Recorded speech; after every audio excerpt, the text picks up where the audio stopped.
জীবনে ব্যর্থতা মানেই শেষ নয়, বরং সেটাই নতুন শুরু করার ডাক।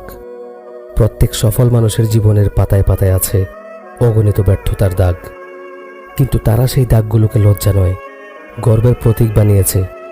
কারণ ব্যর্থতা মানুষকে শেখায় কে তুমি আর তোমার ভিতরে কতটা শক্তি লুকিয়ে আছে। যখন মানুষ পড়ে যায়, ঠিক তখনই বোঝা যায় তার দাঁড়ানোর ক্ষমতা কতটা। ব্যর্থতা আমাদের ভেতরের ভয়কে মারে আর তৈরি করে নতুন সাহস। যে মানুষ ব্যর্থতার পরেও হাল ছাড়ে না, সে একদিন নিজের ভাগ্য নিজেই লিখে ফেলে। জীবন সবসময় মসৃণ হবে না, কখনো পথ অন্ধকার হবে, চারপাশ নীরব হয়ে যাবে, কিন্তু সেই নীরবতার ভেতরেই জন্ম নেয় নতুন সুর, নতুন আশার আলো।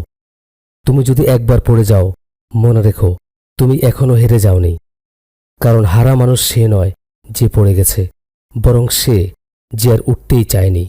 তোমার স্বপ্নের পথে ব্যর্থতা আসবেই, কিন্তু প্রতিটি ব্যর্থতা আসলে এক একটি সিঁড়ি, যা তোমাকে সফলতার দরজায় পৌঁছে দেবে।